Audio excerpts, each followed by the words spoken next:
All right, so this knife thoughts video is going to be on this knife. And the first thing I want to say here is a huge thank you to Brandon McPherson. He sent this knife out for my review, and I really appreciate it. It's really great to get to see such a cool knife like this, especially one from Queen that isn't around anymore. And not only did he send the knife, he sent some money for the return shipping. So just really happy and thankful to have gotten to check this knife out. And I really appreciate it. Again, thank you to Brandon McPherson for sending it along. So what is this knife?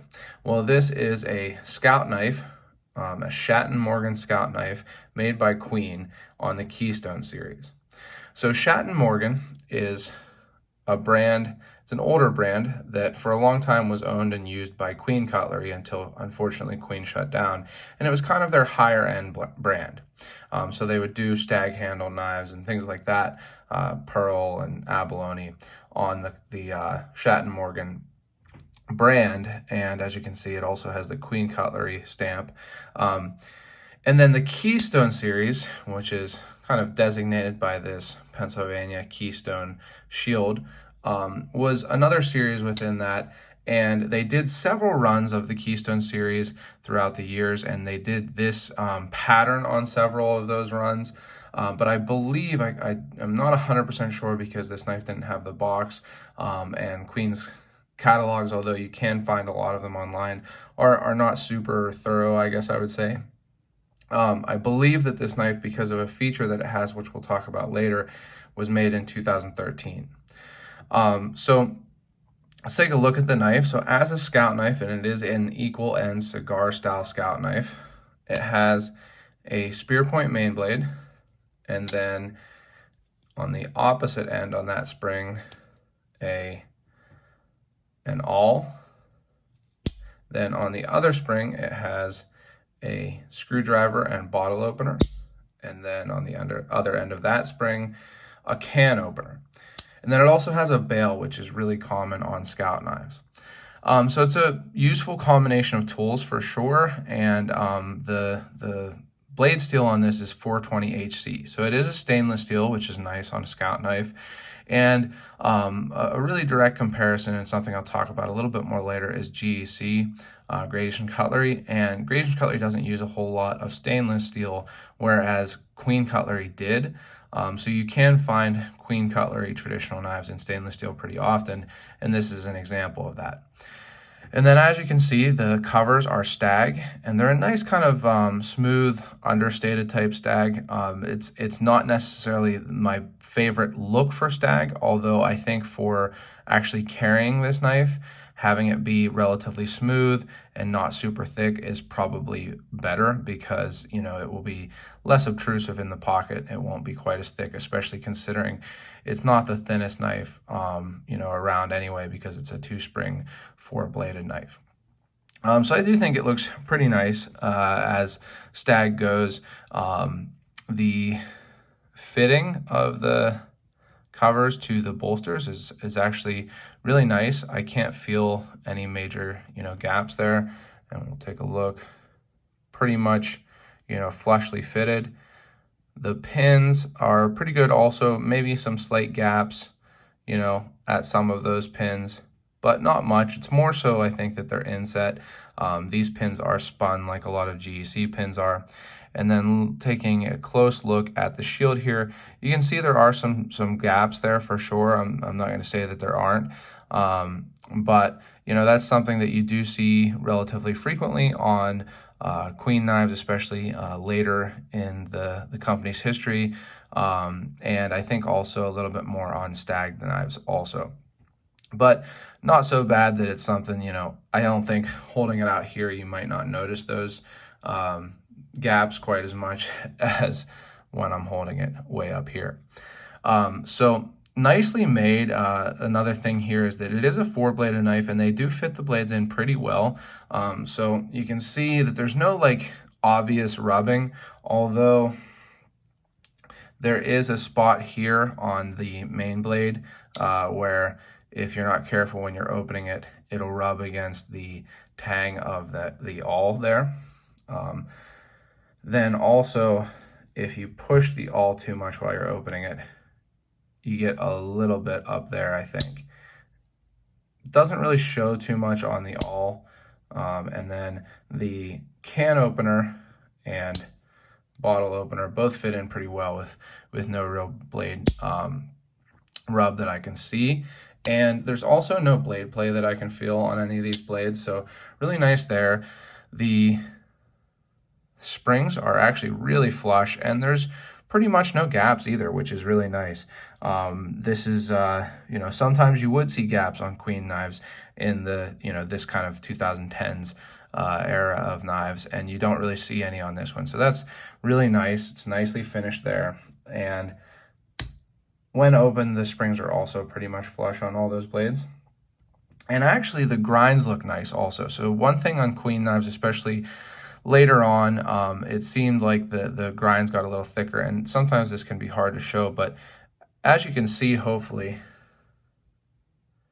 I don't know how well you can see that, but it looks to be pretty thinly ground. Now, I didn't use this knife. I didn't want to mar it up or anything like that, but it looks to be nicely ground so that it would cut well. The grind lines look nice. You can see that plunge grind here at the ricasso is nice. And the cut swedge here on the show side is nicely done. The long pull is also pretty nicely done. And then the drawn swedge on the other side looks, you know, nicely done also. So the grinds seem pretty good on this, especially, you know, compared to some other not queen knives of this era. And, you know, the tips all sit pretty nicely within the frame and everything like that. Especially because they're covered, like the main blade's tip is covered by the other two tools here on the opposite end. So it's a nicely made knife for sure. And that's something where on queen knives, you know, at the later dates, you know, maybe 2010 and on, or even maybe 2008 and on, something like that, it was a little bit, you know, iffy if you bought a knife without seeing at first what the quality was going to be. And I think Brandon got a really, really nice example in this one. This is a very nicely made knife. And one of my favorite things about this knife is something that you probably haven't noticed yet, unless you're very, very keen-eyed, I guess. And something that you don't see on very many knives. Queen did do it on some of their knives, but so far GEC hasn't done it at all. And that is that this knife has these beautiful engraved liners. So it's kind of tough to show, but I'm hoping that you'll be able to see it pretty well here. Look at how nicely those are engraved. I mean, they're just very, very nicely engraved with kind of classic floral type patterns in there.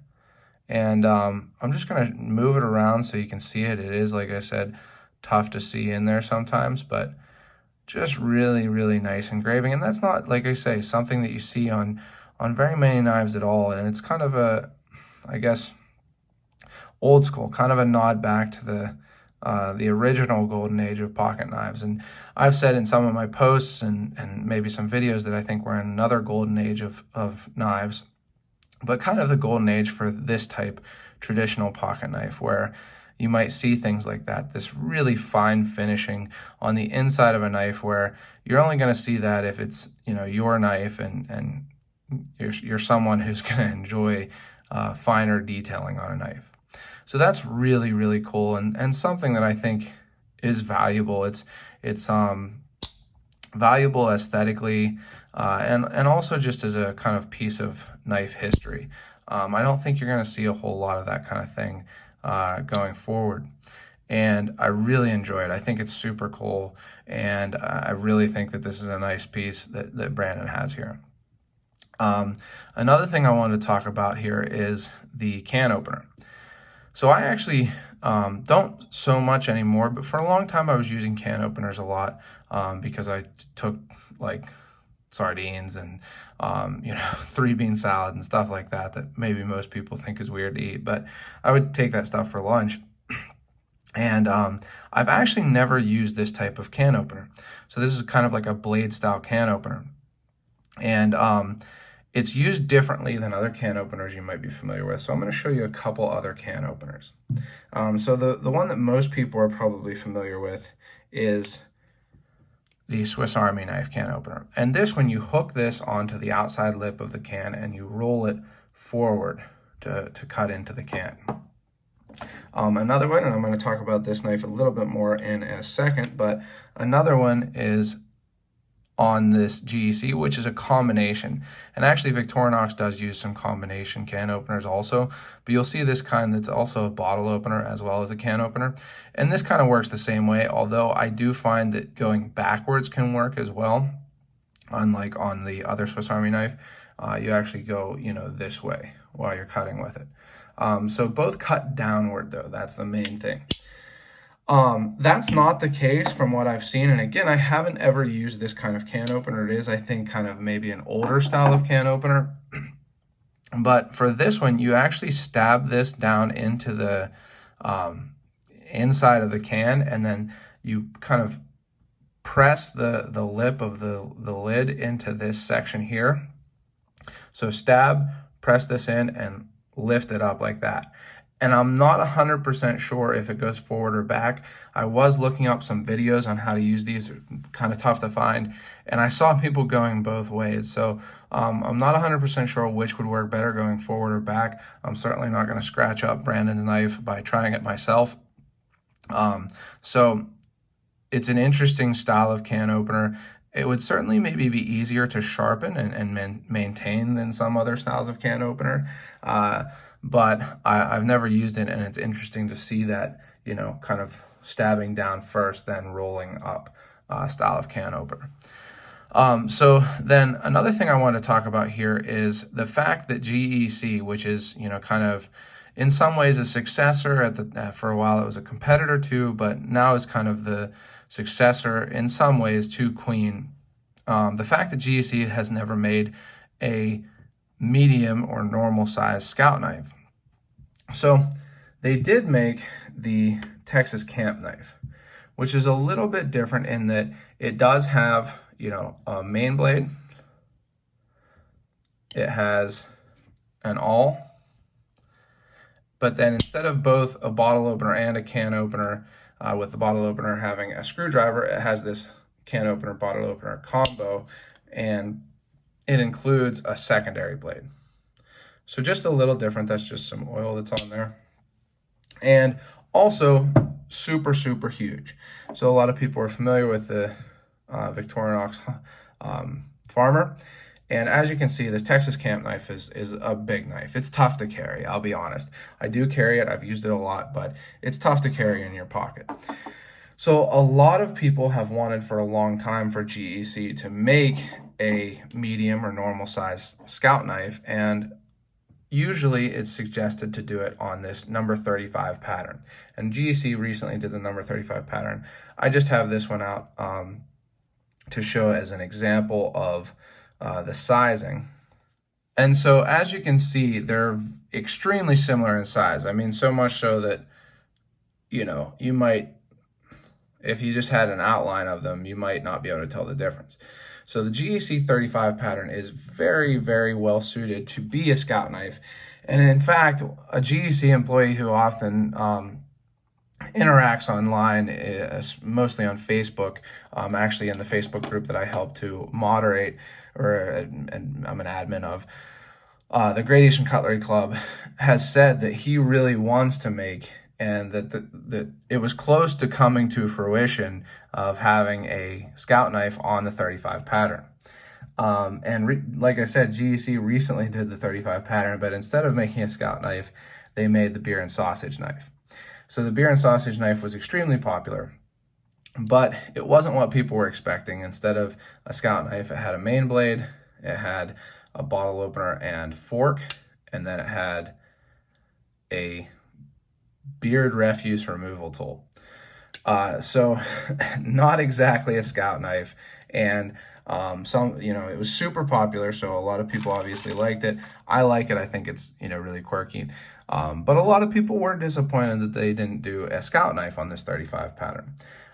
So it's one of those things where it would be nice to see a medium-sized scout knife from GEC, because this is a really nice knife. I really, really like it, but these are getting harder to find. Queen unfortunately went out of business. I always am semi unsure. I should know it because I've talked about it a lot, but I believe in January of 2018. And since then, the knives are just getting more and more scarce. They're getting more expensive, and a knife like this is, starting to get both hard to find and a little bit more expensive. So that, that's on top of, the fact that GEC knives are difficult to get in general. So it would be nice to see GEC do, I think, a big run of a medium-sized scout knife, although I think it's unlikely that they will do it on the 35 frame since they did the 35 frame here this year. At least they won't do it soon. Hopefully they do it on a different frame a little bit sooner than they'll probably do the 35 frame again, which is where this knife comes in. So this is a GEC number 53, and this is actually a cattle knife version. So it has a clip point main blade, a sheep foot, and a spay secondary blades. And actually it's similar in a couple other ways. As you can see, it has nice smooth Stag covers, so pretty similar look there on these two. And it has an equal end cigar shaped pattern. And I think that this knife would make a great scout knife. Yes, it's a little bigger than the Schatt and Morgan here. It's a little bigger than the GEC 35 frame, but I still think it would make a great frame for a scout knife. And I would love to see GEC make a knife, with these features, maybe with the can opener, bottle opener combination rather than, two, but on this 53 frame. And this 53 is also stainless steel, and I really would like to see the GEC scout knife, if it ever comes to fruition, in stainless steel. There's nothing wrong with carbon steel. Obviously, this Texas camp knife is in carbon steel. I've used it a lot and don't have any major issues, but it does have, some spots and stuff like that. I don't know how well you can see them. And on a knife that's gonna, be, I guess, out camping and things like that, it doesn't hurt for it to be in stainless.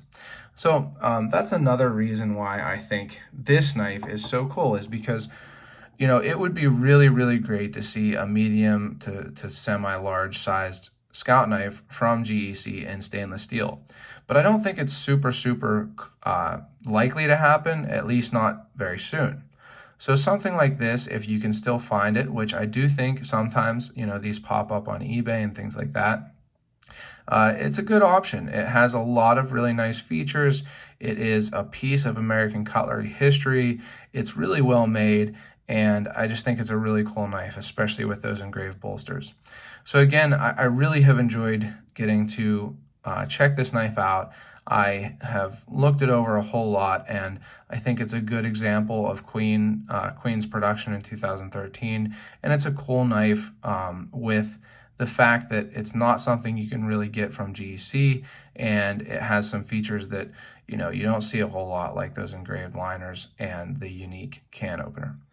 So if you've enjoyed this video, consider subscribing to my channel. I am coming up on 2,000 subscribers, and it's thanks to people like Brandon and you who are watching, who've subscribed and followed me along as I, made these videos and everything, and I really appreciate it. And I do hope to do some kind of giveaway at 2,000 subscribers. So definitely subscribe and hit the bell for notifications. Put it to all instead of personalized, so you see when I post new videos, and don't miss out on that giveaway once I decide what it will be. Also check out knifethoughts.com, where I post articles on knives like this and knife topics. And at Knife Thoughts is my social media, Instagram, Facebook, things like that. And last but not least, as always, don't forget to go out and do good.